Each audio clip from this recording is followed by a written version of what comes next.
a dream that one day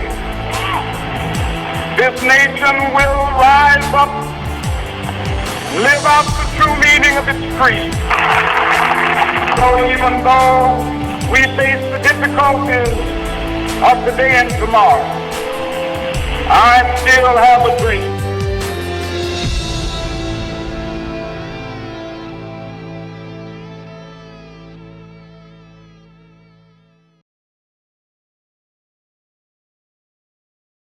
For a number of years, the Negro passengers on the city bus lines of Montgomery have been humiliated, intimidated, and faced threats on this bus line.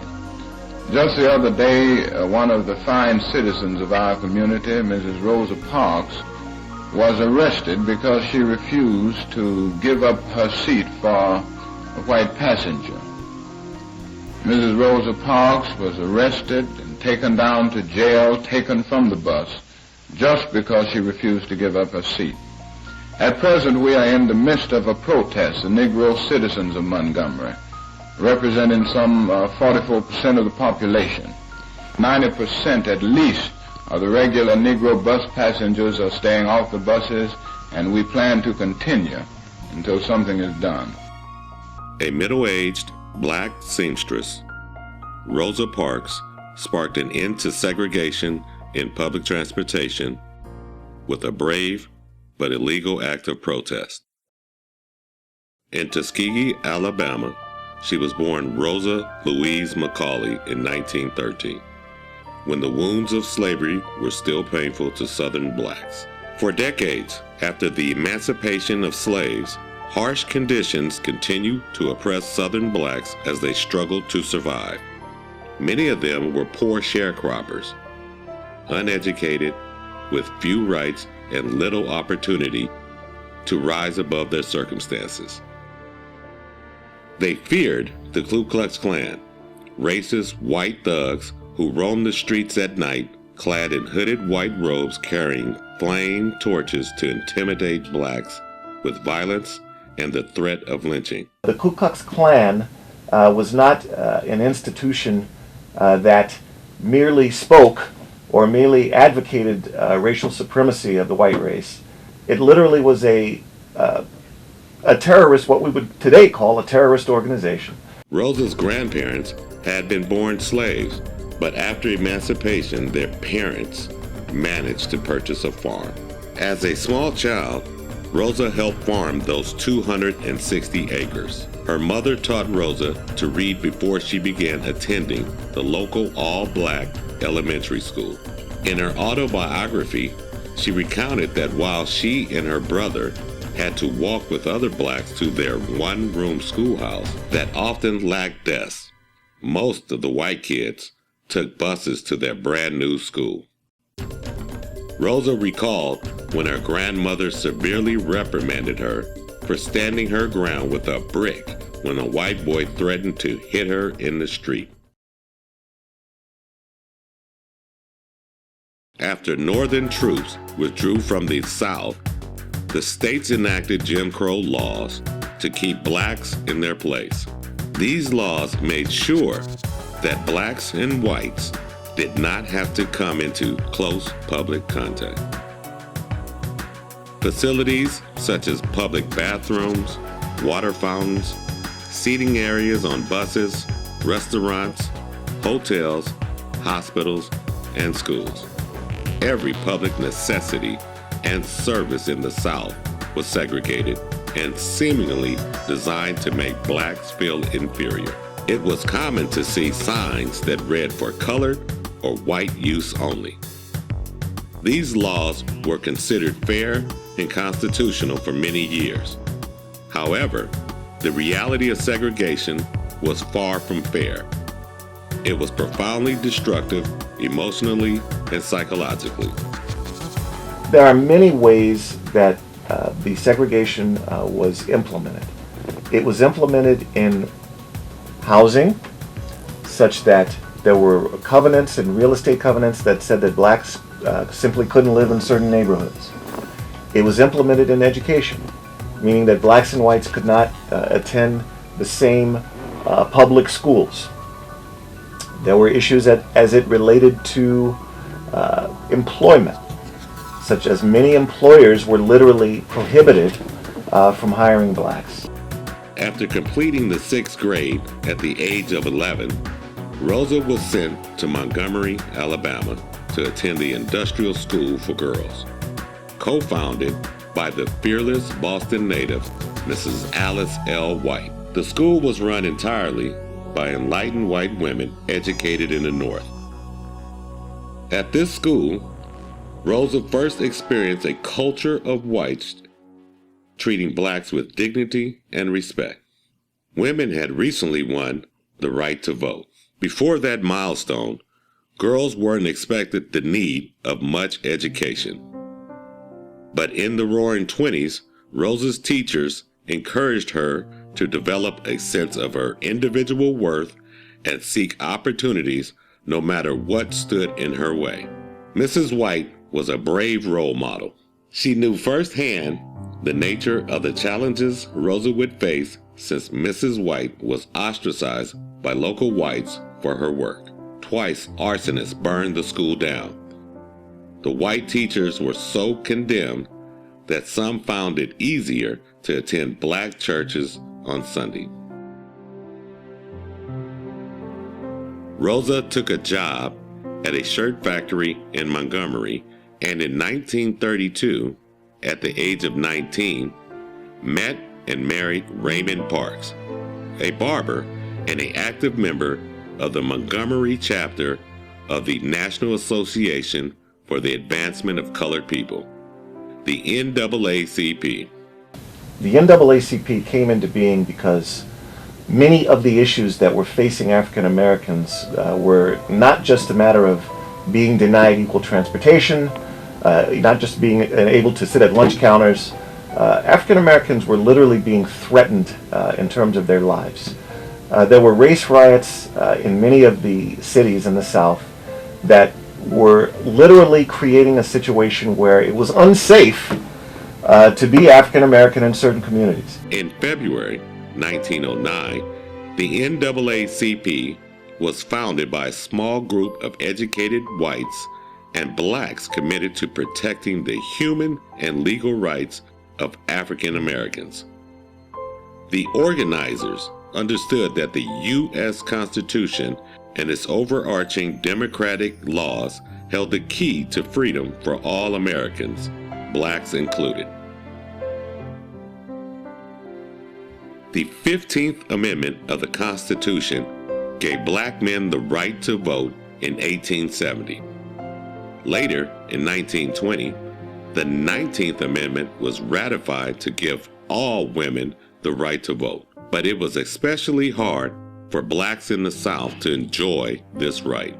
The majority of whites did not want blacks to have any power.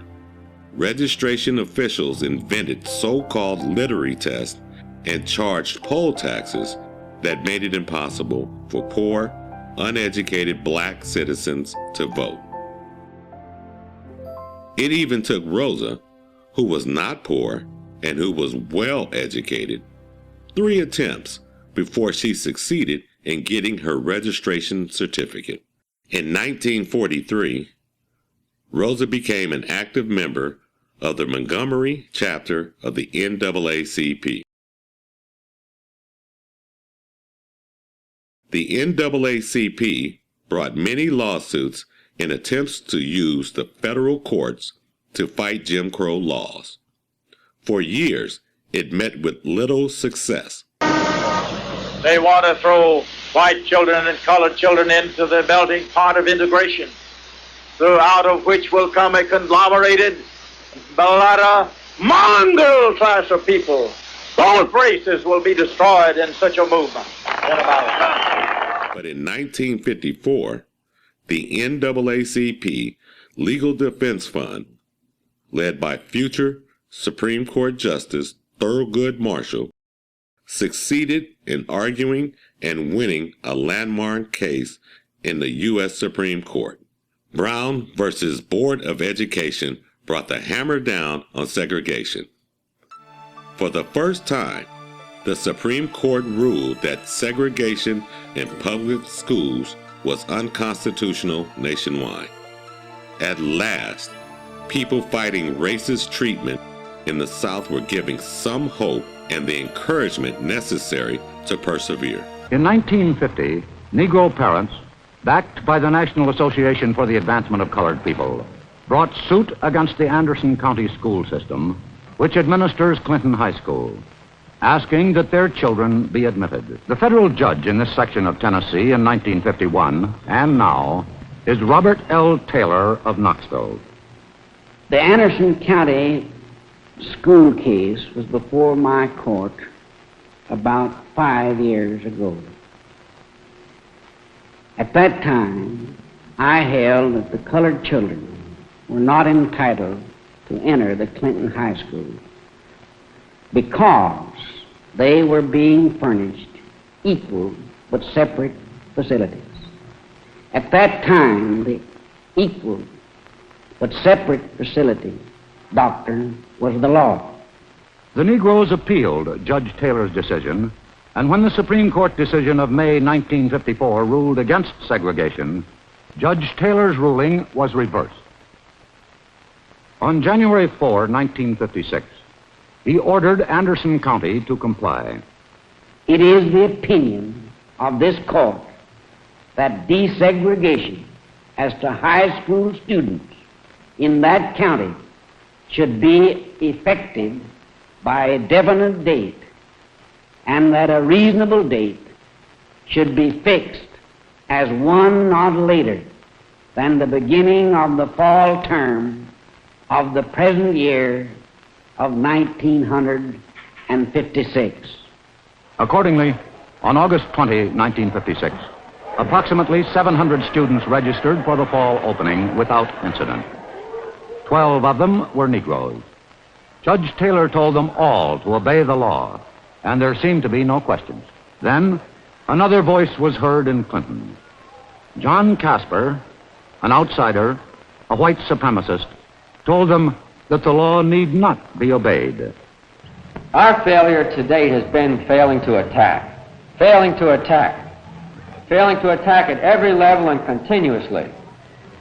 But we in the White Citizens Council say now, yesterday, today, and forever, as long as there is one living white man in the United States, the Supreme Court is not the law of the land. That decision is not the law of the land now, or it never will be. Never. One of the daily injustices black people endured was on public transportation. Though most of the people who rode buses were black, southern cities only hired white bus drivers who had the authority to say who sat where on the bus.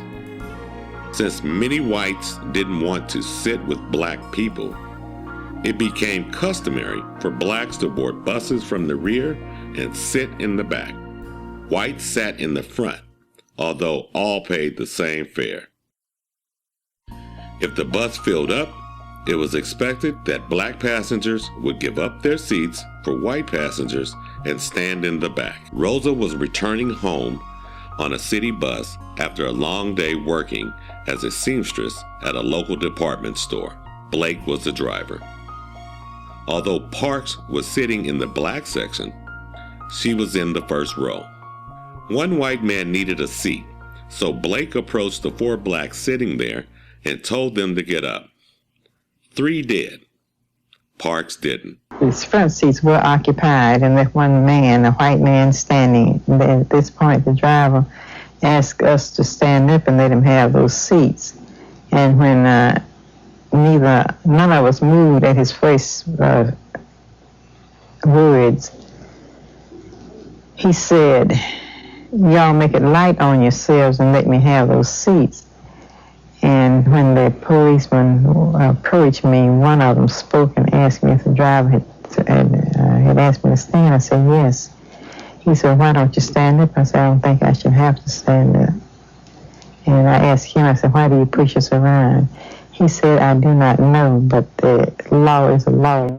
Yet again, she found herself confronting the mean and ugly face of segregation. On that day, December 1st, 1955, Rosa Parks was arrested. After she was arrested, the black leaders at the time, spearheaded by Martin Luther King, said, why don't we just stop riding these buses altogether? One of the interesting things is that 3/4 of the riders of the buses in Montgomery, Alabama were black. Word spread through the city. That night, the Women's Political Council printed and distributed an auspicious flyer throughout the Montgomery's black community. It began, another woman has been arrested and thrown in jail because she refused to get up out of her seat on a bus for a white person to sit down. This has to be stopped.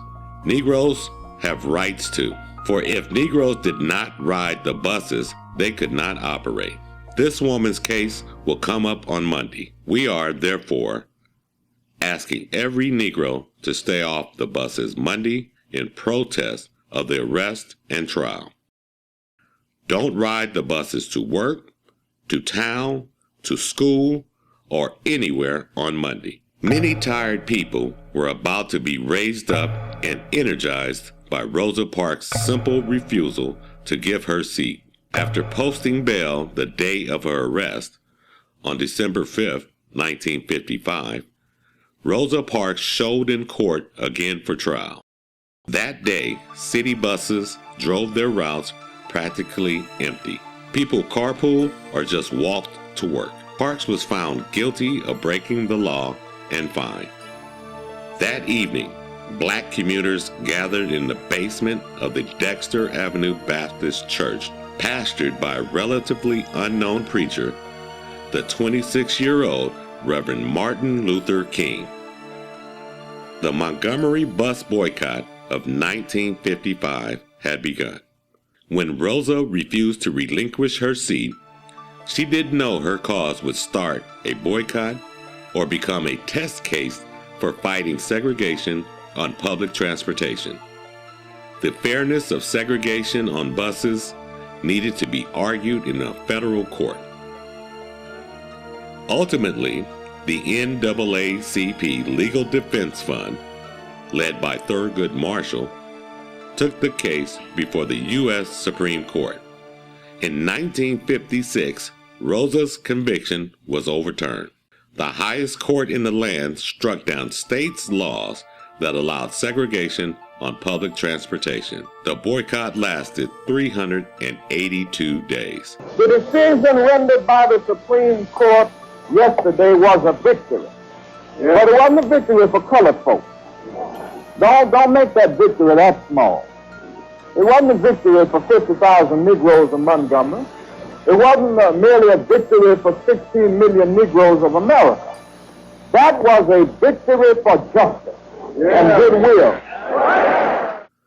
Rosa and many more would never ride a segregated bus again. The call of the civil rights movement was soon felt throughout the country. It invited all freedom-loving people to join together against oppressive laws and governments, racial discrimination, and hatred. Needing a fresh start, in 1957, the Parks moved to Detroit. Rosa got a job on the staff of the United States Congressman John Conyers, Jr. In 1964, the work and sacrifices made by thousands of activists, white and black, paid off. Congress passed the Civil Rights Act legislation that outlawed discrimination based on race, color, religion, sex, or national origin. The next year, the Voting Rights Act passed.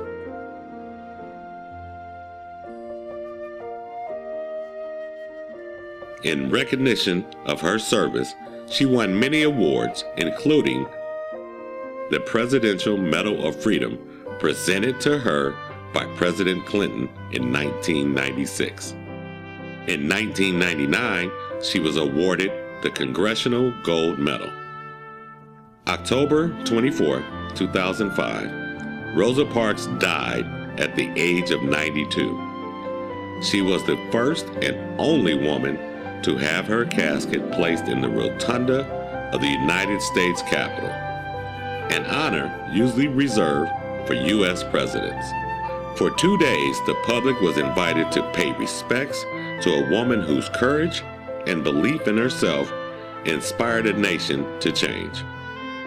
Today, all citizens enjoy the freedom to register and to vote without fear. There are no more racist signs on public facilities.